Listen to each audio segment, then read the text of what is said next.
11 Days of Remembrance, Day 7. Chapter 7, Japanese Surrender and Rescue. On August 1st, 1945, Japan was being bombed into ashes and rubble. Oil and other fuel reserves were almost entirely gone, and for supplies for itself, armed population was rapidly diminishing, and the American Navy tightened its blockade. Okinawa, just off the coast of Japan, had fallen, and the Japanese Air Force had been shot out of the sky, while almost the entire Japanese Navy rested on the bottom of the ocean. Victorious Russian armies, having played their part in defeating Germany, was massing on the border of Michigan, preparing for the invasion of Japan. Japan was isolated, severely crippled, and stripped of its means to win the war. But the Japanese were still defiant and still determined to fight to the death. The Japanese army and the Japanese people had lost none of their financial loyalty to their emperor. There was no light at the end of the Japanese tunnel, and if the current military reserves continued, they would soon be no tunnel.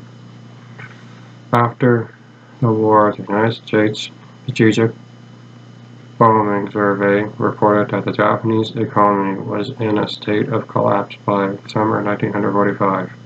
Production of coal, iron, and rubber and fertilizer had dropped by an average 90% because of the destruction of Japanese merchant ships.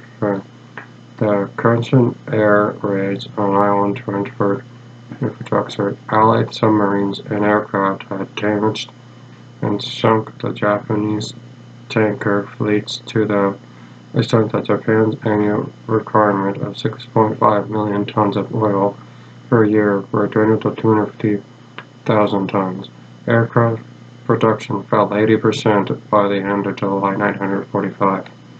In the face of the clear evidence that Japan could not win a war of attrition with the Western powers, you would think Japan's leader would yield to the inevitable and sue for peace, but they didn't. A month earlier in July, the Potsdam Conference in Germany, Stalin, Churchill, and Truman announced that Japan must accept unconditional surrender or face invasion by the armies of the combined Allied forces. The Japanese were insulted and furious at this ultimatum. At the meeting called in early August by the Emperor, the Supreme War Council of Japan clearly rejected the ultimatum from the Allies and refused to surrender. At this meeting, the Minister for War said, "Would it not be wondrous for the nation to be destroyed like a beautiful flower? To him, natural suicide was an option preferable to surrender." He was not alone. His views were widely shared by the Japanese army as a matter of honor. To the Allied military planners, Japan presented a serious problem. The Japanese military simply would not give up, and no matter how hopeless their situation, they renewed a deadly enemy until nearly each and every one of them were killed. At a trial of New Guinea, Georgia,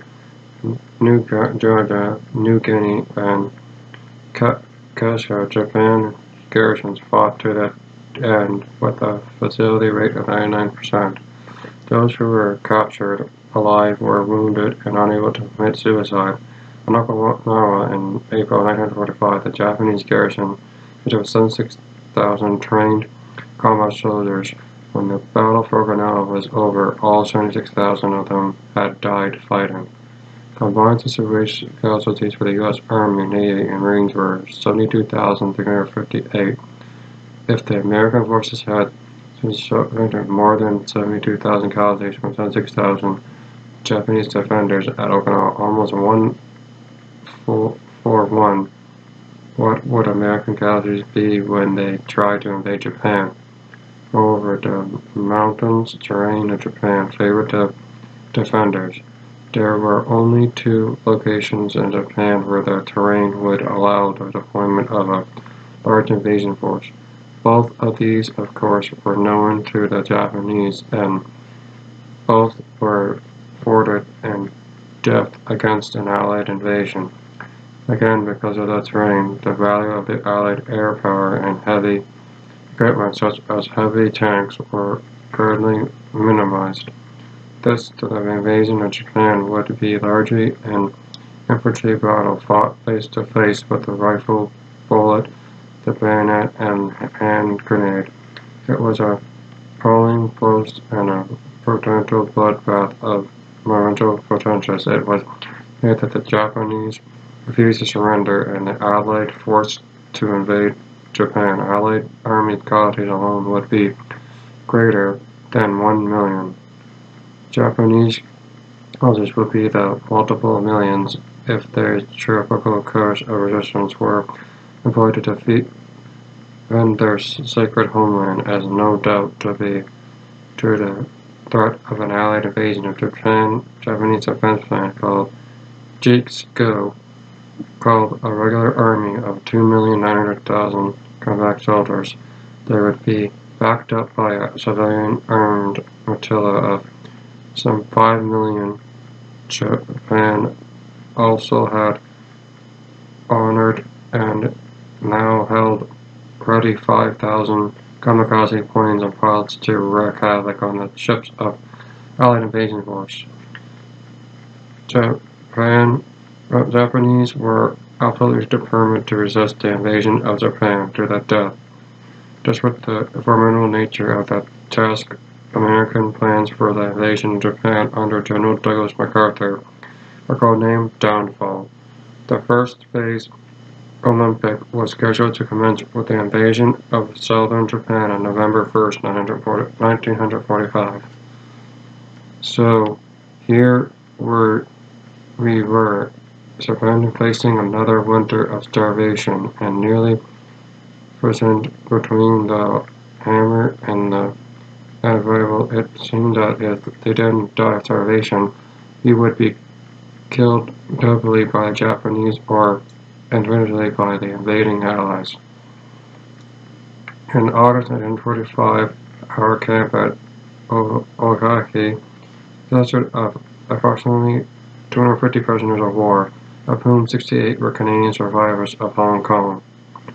The camp was completely isolated with the mountains and heavily guarded by regular Japanese troops.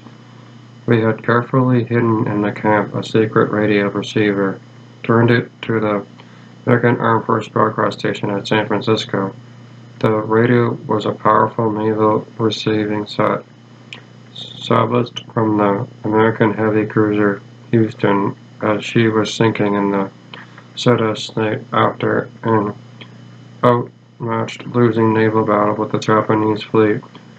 Until the war, the Houston and other units of the Dutch, Australian, and American Western Pacific Fleet were all sunk together within a few hours by superior Japanese naval forces.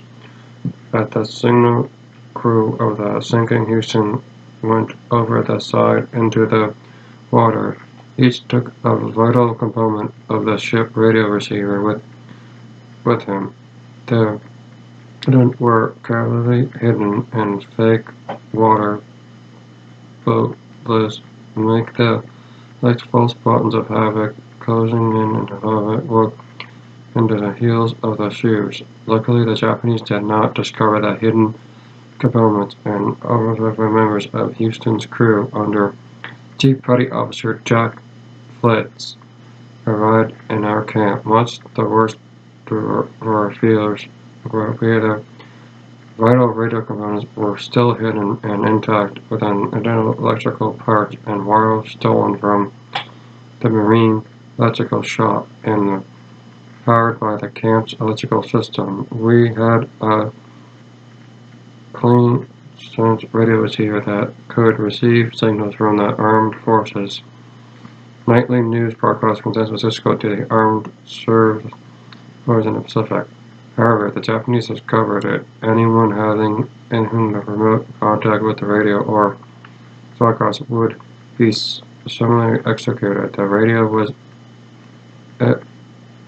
cleverly hidden in a hollow-out roof beam and controlled from an adjacent upper bunk by the naval rating that operated lights out each night. It was located to continue to escape routine service process of the barracks by our guards to prevent others scared. Only 4 people knew of its existence: to operator RSM Leslie Shore, American Army captain in our camp, and me. The day following each broadcast, the American captain and I would go for a walk around the parade ground, and I would receive from him a sight of the news. Of course, I could tell no one. This I knew: that Germany was defeated, the Canadian Army in Europe was on its way home, and Hitler was dead. I knew the Americans had captured Okinawa and Iwo Jima, and the powerful Allied forces were daily closing in on Japan. I knew the British fleet joined the awesome American fleet in the Pacific, and together they had utterly destroyed the Japanese Navy, including Japan's super battleship, the Yamato. I knew that American, British, Canadian, and Australian armies were beginning to assemble in the Pacific for the final bloody assault on Japan. I assumed the Russians would not be far behind. I also knew that the Japanese would fight to their last man defense of their homeland.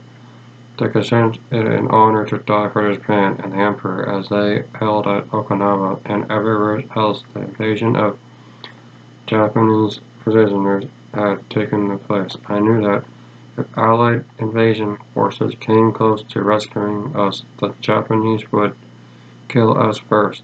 Later captured Japanese documents revealed that Japanese camp commanders included had orders to kill the prisoners if they rescued by Allied forces was imminent. I knew that in my current physical condition, and because of the ever-worsening food rations, and chances for surviving much longer were slim. I was down to about 140 pounds from my normal weight of 195. Was losing my eyesight with significant malnutrition, and had lost all feeling below the waist. I knew that still little resistance to disease, the silent infection would turn into pneumonia or something other fatal condition, and I was too would find my place in the prisoners' burial ground below the camp, as also many others. As I discerned this information, I could not see for the life of me how the chances of any of us could survive the Allied military holocaust that was about to be unleashed on the little mountain terrain island. At the same time, I was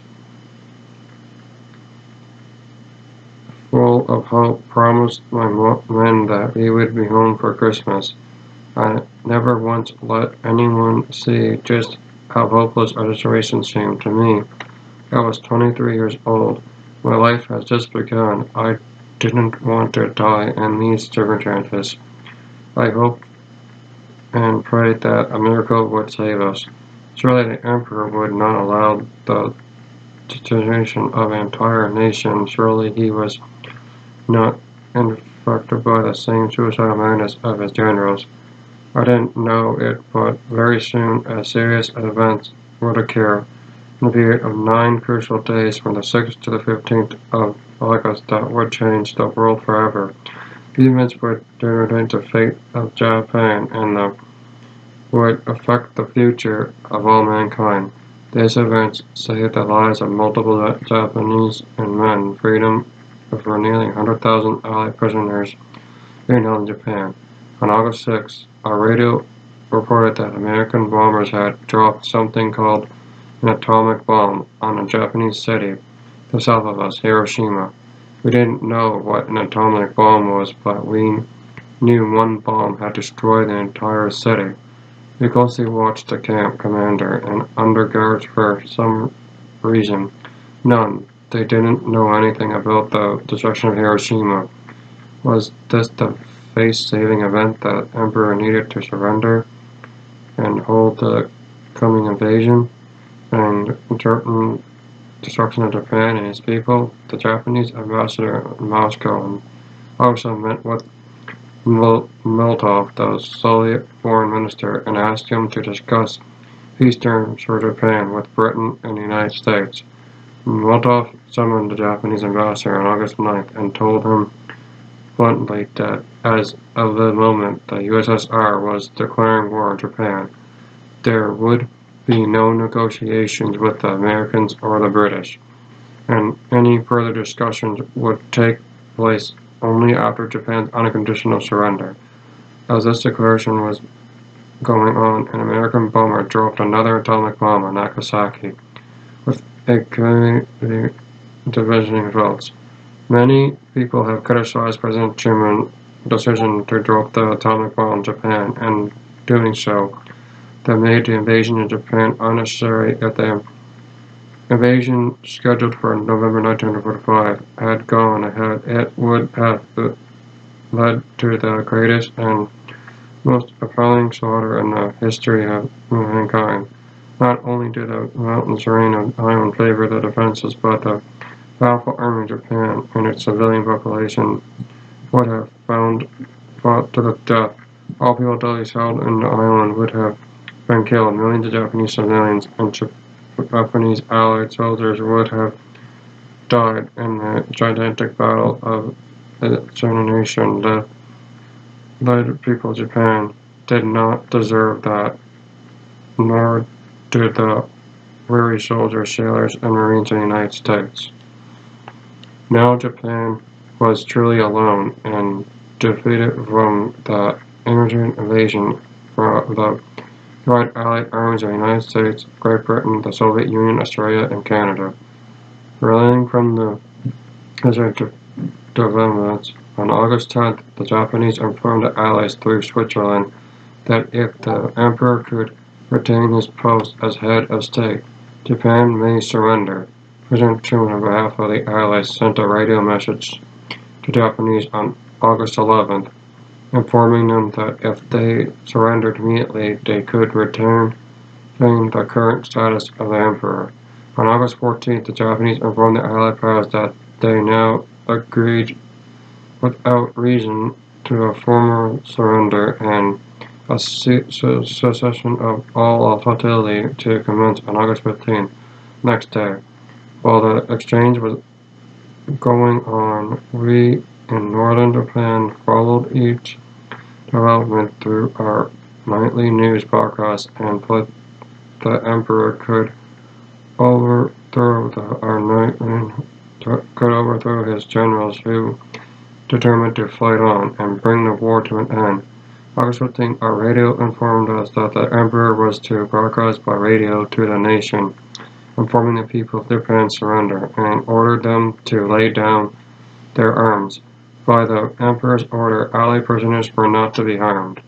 The 15th of August drawed bright, warm, and clear in Japan. There was no sign from the Japanese guards that any anomalous events unfolding.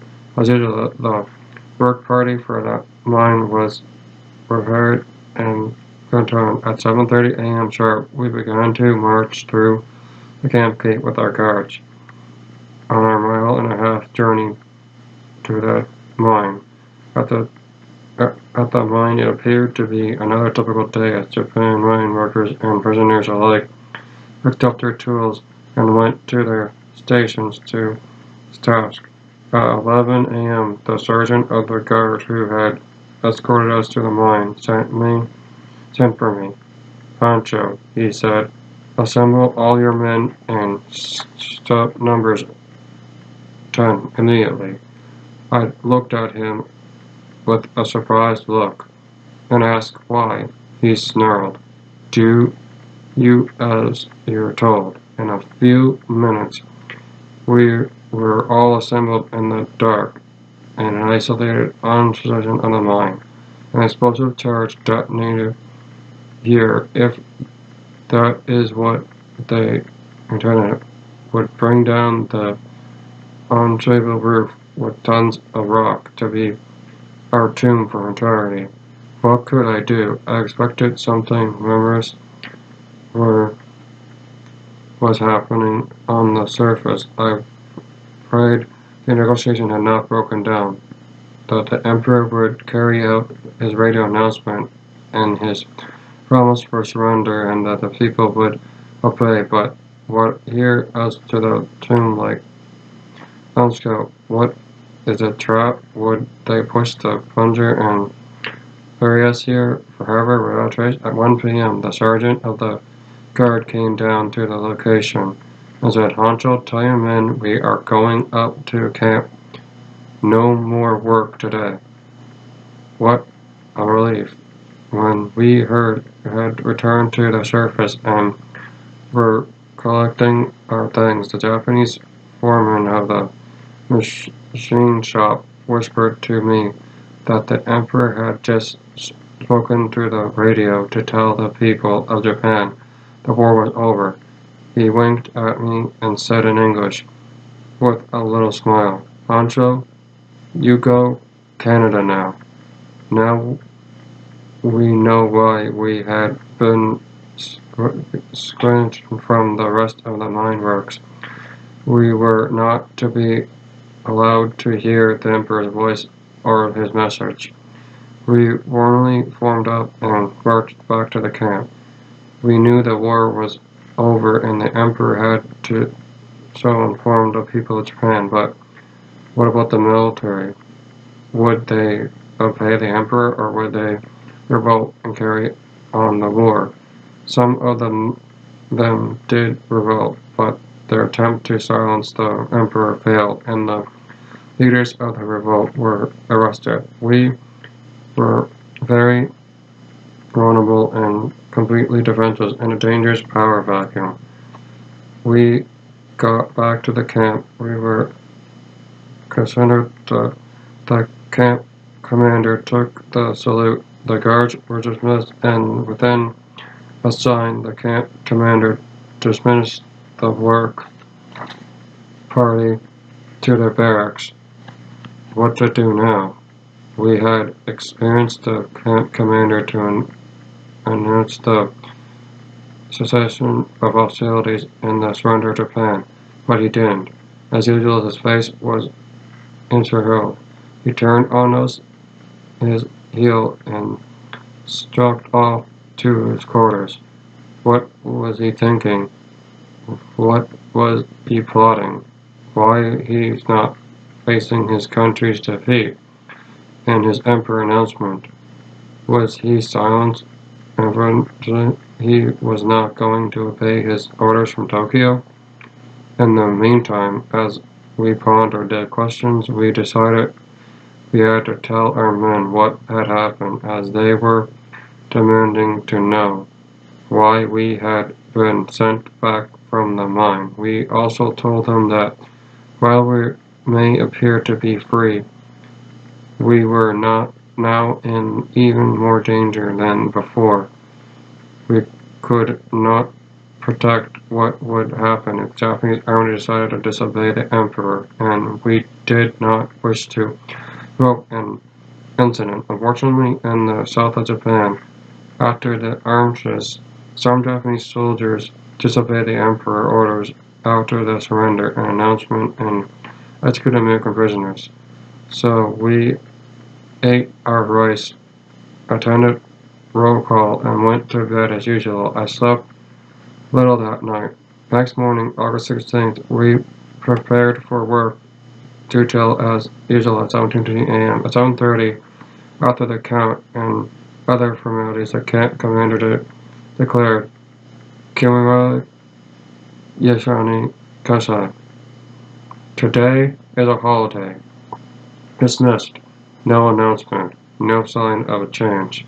The American captain, R.S.N. Shore, and I had a conference. What to do? We were illegally free, perhaps, but surrounded by a volatile Japanese military, fueling with shame and resentment at their nation's dishonor. Many senior Japanese military officers committed seppuku or ritual suicide, using their swords in the ancient manner. We were few in number, in very bad shape, and unarmed. We could not contact the occupying forces, nor they us. We decided that we would be safer sitting quietly for a while within the camp, while we hoped tempers would cool and the Allied armies would begin landing in Japan.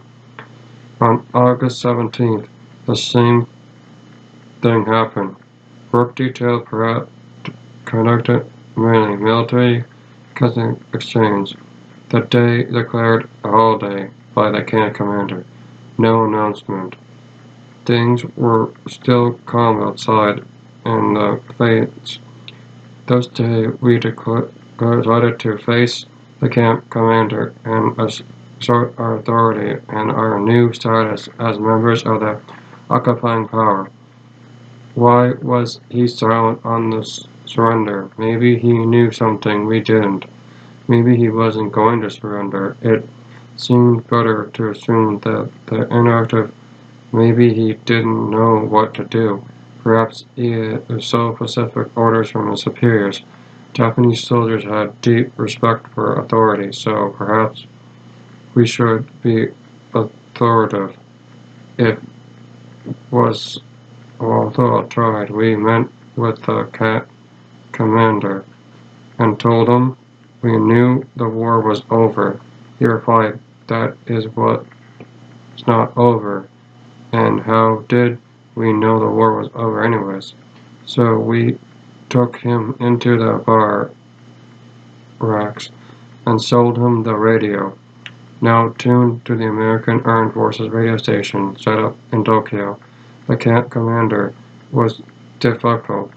He suddenly realized that we had known what was going on for weeks and that he had not. We told him that now we were in command at Osaka from now on. We instructed that he would take his orders directly from the American captain, who was the senior Allied officer and now also the commander of the local Japanese First Force.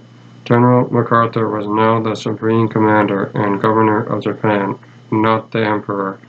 And as MacArthur's soldiers, our orders would come from him, and then his orders would come from us. "What do you want?" he asked. We ordered him to dismiss the regular military guard and replaced him with Kid Harley, the feared Richard military police. He obeyed and we him to remain in the camp with us. After the meeting was called, our men together and told him they were no longer POWs, but they were now soldiers of the occupying power. No one was to leave the camp and no contact under any circumstances was to be made with any Japanese without permission. The men had only one immediate question. When do we barbecue the camp commander's pigs? The answer, right now. And so we had pork for supper. After about a week of quiet, with a company corporal on guard at the main gate,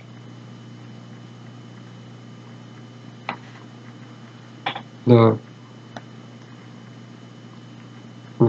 sign of Japanese army, we decided we had to quickly improve our food rations for 1 week. One were sick and especially increase the amount of production in our protein in our diet. So we, in the countryside, teams of 10 men under NCO to carefully quietly barber with the peasants for food, pork, eggs, vegetables, and soy sauce, beans, anything we could buy in exchange for fresh food. We traded army boots, 10 army rations, soap, and other military supplies that we took from the camp military stores.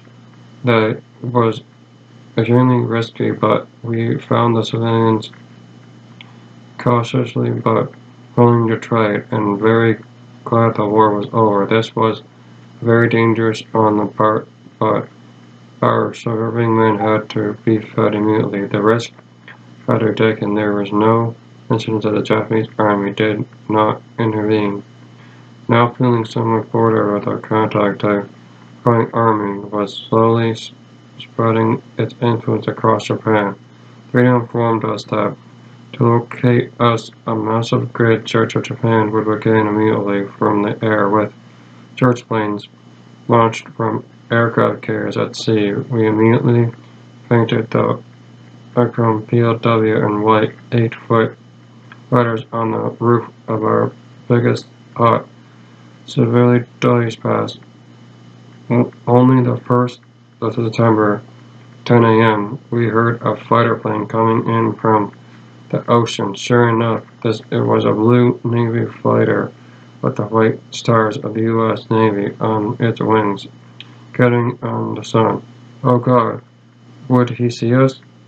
Would he see our POW on the roof? He passed a mile or so west of us, contained out of sight beyond a nearby mountain. He had failed to see us, but no, suddenly his cursing engine changed its pitch, and we heard the familiar winding roar of a fighter plane in a dive around the mountain. He came down the center of the valley where the camp lay, and with his big engine growling wide open, he flew over the flagpole at an altitude of 100 feet, going 400 miles an hour. Oh God, what a moment. Maybe, just maybe, we were going to get out of here after all, and alive. We stood gesturing at the camp square, staring up at the blue messenger of hope from the sea. He climbed straight up on his tail for altitude, and at about 500 feet he throttled back and circled high above and watched him and his radio message to his ship. I found a POW camp around the mountain. He went and down the valley and came up again, now with props down, wheels down, with airspeed as slow as he dared. His canopy was black, and we could see him clearly as he threw out a silver-colored tin box with a long white streamer attached to it, falling to the ground, the middle of the camp square. When we opened it, there was a handwritten note on a card that said, Lieutenant Clyde E. Newton from the John Herda, 50 miles offshore, the radio location. Put out markers in the tin box were fluorescent covered strips of cloth, and instructions that said, if you need food, arrange the strips to feed F. If you need medicine,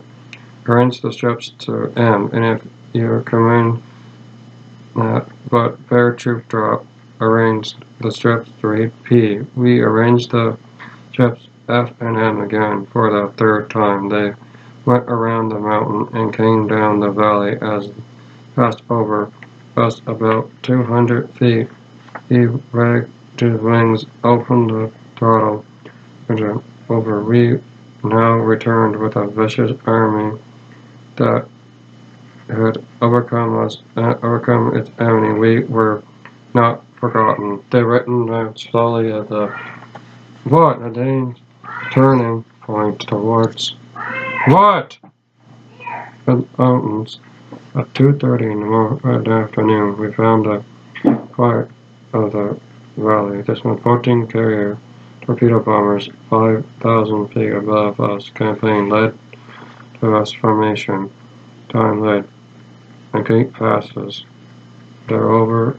Once over, these 15 planes put an air show for us. The vacant Japanese had then left. Then left us and the Japanese audience and the live filters. Association was very, very important to them. In one of the founders medicine drops there was a substance called penicillin with decaying infections and use. Doctor had never heard of it and was astounded that the results had gone unused in his cases. Those American sailors and players about the mighty civilization nation that stood behind them. No Canadian as he gazed and wondered at the American allies' rescue efforts would ever forget the concern for generosity. Now we were caring for many sick to those seriously about the 10th of September. Canadian Army captain, escorted by a corporal, walked calmly into our camp. He was at Canadian headquarters in Tokyo, and he told us that the Americans had informed him of the location of the camp, but curious did not know the nationals of the Africans, so he had his corporal come with train. Found out our former captors in Hong Kong had been arrested, and we've been held on various charges, including murder. Colonel Turcotte, the Hong Kong camp commander, was among those filed. Murder of King prisoners. Turcotte kid at the time decided to go back in time. One, say goodbye to Japanese civilians who had befriended us.